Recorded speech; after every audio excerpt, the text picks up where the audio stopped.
Hi hello friends, മണിമുത്ത് സീരിയലിൻ്റെ ഒരു പുതിയ എപ്പിസോഡിലേക്ക് എല്ലാവർക്കും സ്വാഗതം. മുത്ത് മണിക്കുട്ടിയോട് പറയുകയാണ് ചെയ്യുന്നത്, നീ എന്താ എത്ര വൈകിയത്, അച്ഛന് കാപ്പി കൊടുക്കാനുണ്ടായിരുന്നു എന്നും മണിക്കുട്ടി പറയുന്നുണ്ട് കേട്ടോ.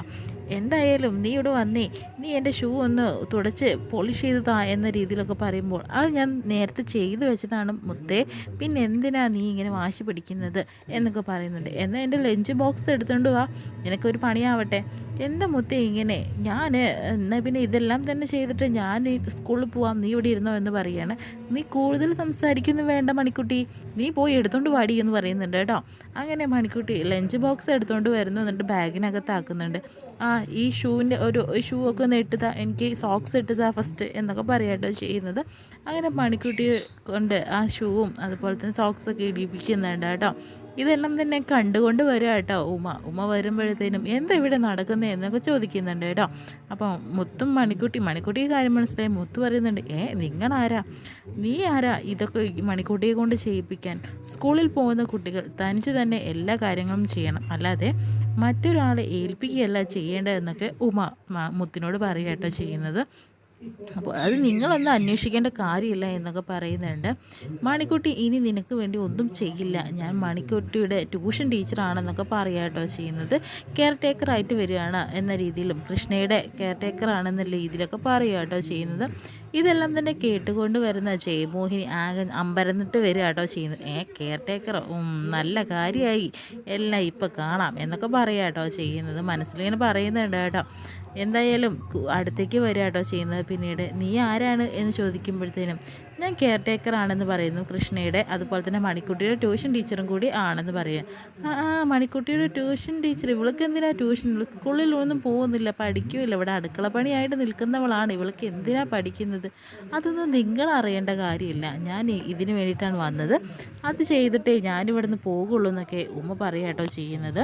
അപ്പോഴത്തേനും ജയമോഹിനിക്ക് ആകെ ഒരു ഞെട്ടലോടുകൂടി നിൽക്കും. അതിനുശേഷം തന്നെ നമ്മുടെ പറയുന്നുണ്ട്, എന്തായാലും എൻ്റെ അടുക്കത്ത് നിന്ന് മാറി തന്നോ, അതാണ് നിങ്ങൾക്ക് നല്ലത്, അല്ലെങ്കിൽ ഈ കുട വെച്ച് ഒരു കുത്തു തരുന്നേ ഞാൻ എന്ന രീതിയിലൊക്കെ പറയട്ടോ ചെയ്യുന്നത്. നീ എന്നെ കുത്തുവോ, നീ എന്താ വിചാരിച്ചിരിക്കുന്നത്? ഈ കെയറും ടേക്കറൊക്കെ അങ്ങ് പുറത്ത്, ഇതിനകത്ത് ഒന്നും തന്നെ നടക്കില്ല, മര്യാദയ്ക്ക് പൊയ്ക്കോ നീ നിൻ്റെ പാട് നോക്കി എന്ന് പറയട്ടോ ചെയ്യുന്നത്. അതിനുശേഷം ഞാൻ പോകാൻ ഉദ്ദേശിക്കുന്നില്ല, ഞാൻ എന്തായാലും ഇവിടെ വന്നിട്ടുള്ള കാര്യം കഴിഞ്ഞതിന് ശേഷം മാത്രമേ പോവുകയുള്ളൂ എന്നൊക്കെ പറയുന്നുണ്ട് കേട്ടോ. മോളെ, കൃഷ്ണയുടെ റൂം ഏതാ എന്ന് പറയുന്നുണ്ട് മണിക്കുട്ടിയോട്. മോളിലാണ് എന്ന രീതിയിലേക്ക് മണിക്കുട്ടി പറയാം. എന്നാൽ നമുക്ക് അങ്ങോട്ടേക്ക് പോയാലോ? ശരി ആൻറ്റി എന്ന് പറയുന്നുണ്ട് കേട്ടോ. അപ്പോൾ ഈ വിവരം വേഗം പോയിട്ട് കാവ്യ ചെന്ന് അറിയിക്കുക കേട്ടോ ജയമോഹൻ ചെയ്യുന്നത്. കാവ്യയോട് ഓടിച്ചെന്ന് പറയും, കാവ്യ എന്താ അമ്മ ഇങ്ങനെ വിളിച്ചു കൂവുന്നത്, എന്താണ് വേണ്ടതെന്ന് ചോദിക്കുന്നുണ്ട്. നീ അറിഞ്ഞോ, മണിക്കുട്ടിക്കും കൃഷ്ണയ്ക്കും ഒരു കെയർ ടേക്കർ വന്നിട്ടുണ്ടെന്ന് പറയുന്നുണ്ട്. അത് ആരാണത്? ആണല്ല, അതൊരു പെണ്ണാണ് എന്നൊക്കെ പറയുന്നുണ്ട്. പെണ്ണാ എന്താ ഈ പറയുന്നത് എന്ന് പറയുന്നുണ്ട് കേട്ടോ. അവളതാ അവൻ്റെ റൂമിലേക്ക് പോയിരിക്കുന്നു. ഒപ്പം പുട്ടിന് തേങ്ങയിടുന്നത് പോലെ ഒപ്പം ചെന്ന് സംസാരിക്കാൻ അവൻ്റെ മോളും ഉണ്ടല്ലോ. പിന്നെ ഇപ്പം എന്തിനാ പേടിക്കേണ്ട ആവശ്യമൊന്നുമില്ലല്ലോ. രണ്ടുപേരും കൂടി ഇപ്പോൾ റൂമിലേക്ക് തന്നെ പോയിരിക്കും എന്നൊക്കെ പറയുന്നുണ്ട് കേട്ടോ. അപ്പോൾ എന്തൊക്കെയാണ് ഈ പറയുന്നതെന്ന രീതിയിലൊക്കെ പറയുന്നുണ്ട് കേട്ടോ. അപ്പോൾ നീ ഇങ്ങോട്ട് വന്നേ, ഞാൻ കാണിച്ചു തരാം, അവളിപ്പോൾ അവിടെ ഉണ്ട് എന്നൊക്കെ പറയുന്നുണ്ട് ജയമോഹിനി. അങ്ങനെ കാവ്യയെ കൂട്ടിക്കൊണ്ട് ജയമോഹിനി അങ്ങോട്ട് ചെല്ലുക കേട്ടോ ചെയ്യുന്നത് താഴത്തോട്ട്. അവർ കാണാതെ അവിടെ നിന്ന് ഒളിഞ്ഞു നിൽക്കുന്നുണ്ട്. അപ്പോൾ കൃഷ്ണയുടെ ബട്ടൺസൊക്കെ ഒരു തലങ്ങും വിലങ്ങനൊക്കെ ഇട്ടിരിക്കുകയാണ്. അപ്പം എന്താ കൃഷ്ണ ഇങ്ങനെ ബട്ടൺസൊക്കെ ഇങ്ങനെ ഇട്ടിരിക്കുന്നതെന്നൊക്കെ ചോദിക്കുക കേട്ടോ കൃഷ്ണയോട്. വേറെ ഒന്നല്ല, ഉമയാണെങ്കിലോ അതുപോലെ കാവ്യയും ജയമോഹിനി അവിടെ നിന്ന് നോക്കുന്നത് കണ്ടിട്ടുണ്ട് മണിക്കുട്ടിയും. അപ്പോൾ അച്ഛൻ ബട്ടൺസൊക്കെ നല്ല രീതിയിലല്ല ഇട്ടിരിക്കുന്നത്, ഞാൻ ശരിയാക്കി തരാം അച്ഛ എന്ന് പറയുന്നത് മണിക്കുട്ടി. അപ്പോൾ തന്നെ പറയുന്നത്, എന്തായാലും മോൾക്ക് ഹൈറ്റ് എത്തില്ല, ഞാൻ തന്നെ ചെയ്ത് കൊടുക്കാം എന്ന് പറഞ്ഞിട്ട് ബട്ടൺസ് ഇട്ട് കൊടുക്കുന്നുണ്ട്. ഇതെല്ലാം കണ്ടുകൊണ്ട് തന്നെ കാവ്യയുടെ അമ്മയും അമ്പരന്ന് നിൽക്കാട്ടോ ചെയ്യുന്നത്. അപ്പോൾ പറയുന്നുണ്ട് ജയമോഹൻ, ബട്ടൺസ് ഇടാൻ അറിയാത്തൊരു കുഞ്ഞ്, എന്തോ ഒരു അഭിനയമാ നോക്കുക, അവൻ വെറും കൃഷ്ണനൊന്നും അല്ല എന്നൊക്കെ രീതിയിലൊക്കെ പറയാട്ടോ ചെയ്യുന്നത്. എന്തായാലും എൻ്റെ കഞ്ഞിയിൽ പാറ്റിയിടാൻ വന്നവളാണോ എന്ന രീതിയിലൊക്കെ കാവ്യ ചിന്തിച്ച് നിൽക്കുകയാണ് കേട്ടോ ചെയ്യുന്നത്. കാവ്യയ്ക്ക് ഒരു സമാധാനമില്ല. കാരണം എന്ന് വെച്ചിട്ടുണ്ടെങ്കിൽ കൃഷ്ണയെ മനസ്സുകൊണ്ട് എപ്പോഴും സ്നേഹിച്ചുകൊണ്ടിരിക്കുന്നുണ്ട് കാവ്യ. അതുകൊണ്ട് തന്നെ വേറൊരു പെണ്ണ് കൃഷ്ണയിൽ അധികാരം കാണിക്കുന്നത് തന്നെ കാവ്യയ്ക്ക് ഒട്ടും തന്നെ ഇഷ്ടപ്പെടുന്നില്ല കേട്ടോ. അതിനുശേഷം തന്നെ കൃഷ്ണയോട് പറയുന്നുണ്ട്, എന്തായാലും ഇന്ന് തന്നെ കാര്യങ്ങളെല്ലാം തന്നെ ഞാൻ നോക്കിക്കോളാം. എന്തായാലും മണിക്കുട്ടിയെ ട്യൂഷൻ എടുക്കുന്ന കാര്യങ്ങൾ ഞാൻ ഏറ്റു. ആൻറ്റിക്ക് ജ്യൂസ് വല്ലതും വേണമെങ്കിൽ ഞാൻ കിച്ചണിൽ വന്നിട്ട് മോളെ സഹായിക്കാം എന്നൊക്കെ. ഓ, അടുക്കളയിലും കയറുന്നുണ്ടോ ഇപ്പോൾ എന്നൊക്കെ ജയമോഹിനി അവിടെ നിന്ന് ആക്കി സംസാരിക്കുക കേട്ടോ ചെയ്യുന്നത്. അതിനുശേഷം തന്നെ എന്നാൽ നമുക്ക് റൂമിലേക്ക് പോയല്ലോ കൃഷ്ണ, എനിക്ക് കുറച്ച് സംസാരിക്കാനുണ്ടെന്ന് പറഞ്ഞിട്ട് കൃഷ്ണയും അതുപോലെ തന്നെ ഉമയും കൂടി റൂമിനകത്തേക്ക് പോകുന്നു. ആ സമയം തന്നെ മണിക്കുട്ടിയാണെങ്കിൽ ഇവർ രണ്ടുപേരും ഇവിടെ നിൽക്കുന്നത് കാണുന്നുണ്ട്. അപ്പോൾ മണിക്കുട്ടിയോട് ഇങ്ങോട്ട് വന്നേ, എനിക്കൊരു കാര്യം പറയാം, ഇങ്ങോട്ട് വാ എന്ന് പറഞ്ഞിട്ട് കാവ്യ വിളിക്കുക കേട്ടോ ചെയ്യുന്നത്. അങ്ങനെ മണിക്കുട്ടിക്ക് കാര്യങ്ങളൊക്കെ മനസ്സിലായി. എന്നിട്ട് ചെന്ന് നിൽക്കുന്നുണ്ട്. അതെ, ആരെങ്കിലും വന്നിട്ടുണ്ടെങ്കിൽ നേരെ അച്ഛൻ്റെ റൂമിലേക്കാണോ പറഞ്ഞയക്കേണ്ടത്? ഇത് നല്ല സ്വഭാവമാണോ എന്ന് ചോദിക്കുന്നുണ്ട്. അത് ഞങ്ങളുടെ കെയർ ടേക്കറാണ്, ആൻറ്റിയാണ് ഇനി ഞങ്ങളുടെ കാര്യങ്ങളൊക്കെ നോക്കുന്നത്. അവർ രണ്ടുപേരും അവിടെ പോയി സംസാരിക്കുന്നതിൽ എന്താ ആൻറ്റി തെറ്റ് എന്നൊക്കെ പറയുന്നുണ്ട് കേട്ടോ. അപ്പോൾ മോന് പറയുന്നുണ്ട് അവരെന്തെങ്കിലുമൊക്കെ ആയിക്കോട്ടെ, നിനക്ക് എന്താ കാവ്യ എന്നൊക്കെ പറയാട്ടോ ചെയ്യുന്നത്. നീ ഇങ്ങോട്ട് വന്നേ പറഞ്ഞിട്ട് കൂട്ടിക്കൊണ്ട് പോവാട്ടോ ചെയ്യുന്നത്. അതിനുശേഷം തന്നെ റൂമിനകത്തേക്ക് പോകുന്ന സമയം തന്നെ മോഹിനി പറയുന്നുണ്ട് എന്തായാലും കാര്യങ്ങളൊക്കെ അങ്ങനെ നടക്കട്ടെ. അത് വേറെ ആരുമല്ല, ഉമയാണ്. ഉമയോ? എൻ്റെ കോളേജ് മേറ്റാണ് അവൾ. മാത്രമല്ല അവൾ കല്യാണം ഇതുവരെ കഴിച്ചിട്ടില്ല എന്നൊക്കെ പറയുന്നുണ്ട്. അതിനിപ്പോൾ എന്താ, അത് സൗകര്യമായില്ലേ.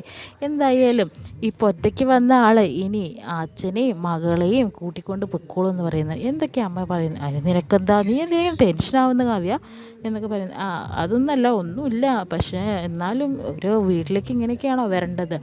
അതിനെന്താ, അവൻ വന്നോട്ടെ പൊയ്ക്കോട്ടെ, അവൻ്റെ സ്വഭാവം അനുസരിച്ച് ഇനിയും പെണ്ണുങ്ങൾ വരാൻ സാധ്യതയുണ്ടെന്നൊക്കെ പറയുമ്പോഴത്തേനും കാവ്യയ്ക്ക് വീണ്ടും ടെൻഷനാവുന്നുണ്ട് കേട്ടോ. അപ്പോൾ നീ ഇങ്ങനെ ടെൻഷൻ അടിക്കുന്നതിന് നിനക്ക് പിന്നെ ഒരു സംശയം തോന്നുന്നുണ്ടോ കാവ്യ എന്ന് പറയുന്നുണ്ട് കേട്ടോ. ഒന്നുമില്ല അമ്മേ, ആരെങ്കിലും വരികയോ പോവുകയോ എന്തെങ്കിലുമൊക്കെ ചെയ്തിട്ട് എനിക്കിപ്പോൾ എന്താണ് എന്നൊക്കെ പറയുന്നുണ്ട്. അങ്ങനെ വേണം വിചാരിക്കാൻ എന്നും ജയമോഹിനി പറയുന്നുണ്ട് കേട്ടോ. അതിനുശേഷം ജയമോഹിനി പോയതിന് ശേഷം കാവ്യയ്ക്ക് ആകെ ടെൻഷനാണെങ്കിൽ എന്തൊരു കഷ്ടം, എന്താ ഇനി ചെയ്യുക, എൻ്റെ സമാധാനം മൊത്തം പോയി എന്ന രീതിയിൽ പറയുന്നുണ്ട്. അങ്ങനെ ഉമയും അതുപോലെ തന്നെ കൃഷ്ണയും കൂടി അകത്ത് നിന്ന് സംസാരിക്കുന്നുണ്ട് കേട്ടോ. എന്ന് പറയുന്നുണ്ട് എന്തായാലും ഉമ ഇരിക്കുക എന്ന് പറയുന്നത്, ഞാൻ ഇരുന്നോളാം എന്ന് പറയണേ. ഉമയ്ക്ക് കാര്യങ്ങളൊക്കെ മനസ്സിലായോ? എനിക്കെല്ലാം മനസ്സിലായി. കാവ്യയ്ക്ക് കൃഷ്ണയോട് ഇപ്പോഴും ഇഷ്ടമാണ്, പക്ഷേ തടഞ്ഞു നിർത്തിയിരിക്കുന്നത് ജയമോഹിനിയാണ്. മാത്രം അവർക്ക് ഇഷ്ടമില്ല കൃഷ്ണയെ, അതുകൊണ്ട് മകളും നിങ്ങളൊരു വരുത്തി വെച്ചിരിക്കുന്നത്. അതുകൊണ്ട് തന്നെ ജയമോഹിനിയും അതുപോലെ കാവ്യം കുറച്ച് അകന്നാലാണ് കൃഷ്ണയോട് കാവ്യയ്ക്ക് സ്നേഹം ഉണ്ടാവുള്ളൂ എന്നൊക്കെ പറഞ്ഞ് നിൽക്കുന്നുണ്ട് കേട്ടോ.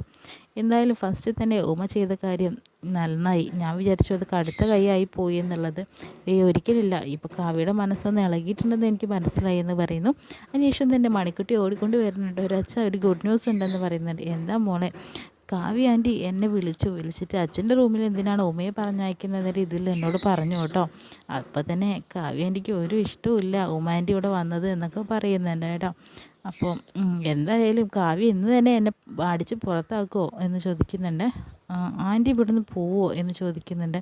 ഞാൻ പോവും, പക്ഷേ ഇപ്പോഴല്ല.